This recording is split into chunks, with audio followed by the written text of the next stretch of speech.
Hi అండి. నేను మీ అనితను. ఇవాళ వామాకులతో చారు ఎలా చేసుకోవాలో చూపిస్తున్నానండి. దీన్ని చారు అంటారు. కొంతమంది రసం అని కూడా అంటారు. వామాకులు హెల్త్‌కి చాలా మంచివని మీకు అందరికీ తెలుసు కదా! నేనైతే ఒక కుండీలో ఇవి వేసి పెంచుతున్నానండి వామాకుని. చిన్న కొమ్మ వేసినా చాలు. అది అలాగా విస్తరిస్తుంటుంది, పెరుగుతుంది. మనకెన్నో ఉపయోగాలను ఇస్తుంది. చూసారా ఎంత ఫ్రెష్‌గా ఉందో?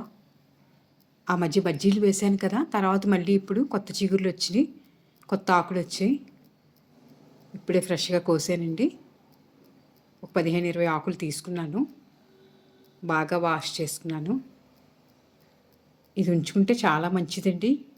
వామాకు టీ చేసుకోవచ్చు, పెరుగు పచ్చడి చేసుకోవచ్చు, బజ్జీలు చేసుకోవచ్చు, వామాకు అన్నం చేసుకోవచ్చు. సేమ్ వాముతో మనం ఏ వంటలైతే చేసుకుంటామో అన్నీ కూడా ఇందులో దీంతో చేసుకోవచ్చండి. వామాకు రైస్ కూడా. ఇప్పుడు ఇలా కడిగి పెట్టుకున్న వామాకుల్ని మట్టి అది లేకుండా శుభ్రంగా కడిగి ఉంచుకోవాలి. కడిగించుకుని ఇలా సన్నగా కోసుకోండి. రుచి కోసం ఒక టమాటా కూడా వేస్తున్నారండి. ఒక టమాటాని కూడా ముక్కలు చేసి ఉంచుకుందాము. మీకు తెలుసు కదా, రసం అంటేనే పౌడర్ ఉండాలి, రసం పౌడరు. అది లేకపోతే ఏ రసం కూడా టేస్ట్ రాదు కదా! అందుకొకరు రసాన్ని పౌడర్ని తయారు చేసుకుందాం. అందుకోసం ముందుగా ఒక స్పూన్ ధనియాలు, అర స్పూన్ మిరియాలు, ఒక అర స్పూను జీలకర్ర, ఈ 3 వేసుకుని కచ్చా పచ్చాగా దంచుకోవాలండి. ఇలా అయితే చాలండి. ఇలా అయ్యాక వెల్లుల్లి కూడా ఒక 5, 6 వెల్లుల్లి రేకలు కూడా తీసుకుని అవి కూడా వేసి దంచుకోండి. మీరు ఏ రసం పెట్టినా సరే ఇది మస్ట్ అండి. ఇలా చేసుకుని ఫ్రెష్‌గా చేసుకుని వేసుకుంటే చాలా బాగుంటుంది. వామాకు రసానికి సరిపడా చింతపండుని తీసి కడిగి నీరు వేసి నానబెట్టి ఉంచుకోవాలి. ఇప్పుడు మనం ఎందులో అయితే చారు చేయాలనుకుంటున్నామో ఆ పాత్ర స్టవ్ మీద పెట్టుకుని 3 స్పూన్ల ఆయిల్ వేసుకోవాలి. వేడెక్కనిచ్చి ఆవాలు, కొద్దిగా మెంతులు, కొంచెం జీలకర్ర వేసుకోవాలండి. చిట్పట్లు ఆడనివ్వాలి. మన కారానికి సరిపడా 2 మీడి ఎండుమిర్చి వేసుకోవాలి.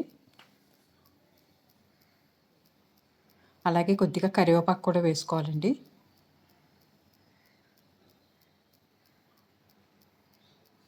ఇప్పుడు మనం ఇందాక ఆల్రెడీ దంచి పెట్టుకున్నాం కదండి రసం పౌడరు,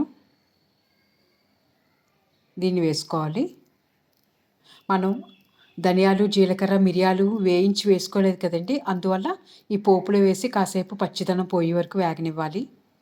ఫ్రెష్‌గా ఇలా తయారు చేస్తున్నాం కాబట్టి ఆయిల్లో వేసి వేపుతున్నాం. లేదంటే దోరగా వేయించి పొడి కొట్టుకుని కూడా ఉంచుకోవచ్చు. ఇలా దోరగా వేయించుకున్నాక ఇందులోనే ముందుగా తరిగి ఉంచుకున్న వామాకులు వేసుకోవాలి. చాలా హెల్త్‌కి మంచిదండి. వామాకులతో ఎన్నో రకరకాల వంటలు చేసుకోవచ్చు. డైజెషన్‌కు ప్రాబ్లం ఉండదు. రెస్పిరేటరీ ప్రాబ్లం తొలగిస్తుంది వామాకు. అన్ని విధాల మంచిది. అది కొంచెం మగ్గనిచ్చాక టమాటా కూడా వేసి మగ్గనివ్వండి.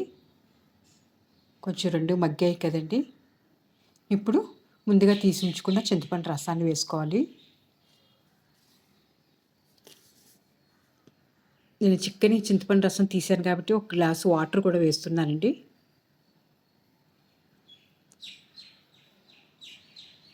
కొద్దిగా పసుపు, సరిపడా ఉప్పు వేసుకోవాలి. మూత పెట్టి ఒకసారి కలిపి మూత పెట్టి బాగా మరగనివ్వాలి. కొద్దిగా కొత్తిమీర కూడా వేసుకోండి.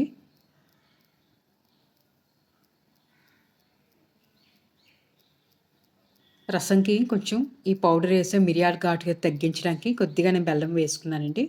వేసి ఒక 5 నిమిషాలు బాగా మరగనివ్వండి. చూసారా ఎలా మరిగిందో? ఎంతో రుచిగా ఉంటుంది. మనం రసం పౌడర్ వేసాం కదా సొంతంగా. ఇప్పుడే తయారు చేసుకుని వేసాం కాబట్టి ఫ్రెష్‌ది మంచి స్మెల్ వస్తుంటుంది. వేడి వేడిది సర్వింగ్ బౌల్లోకి తీసుకోండి. జలుబు చేసినప్పుడు, కఫం చేసినప్పుడు, దగ్గు జలుబు ఉన్నప్పుడు ఉట్టినే కూడా తాగొచ్చండి గ్లాస్‌లోకి వేసుకొని. వేడి వేడి అన్నంలోకి తిన్నా చాలా బాగుంటుంది.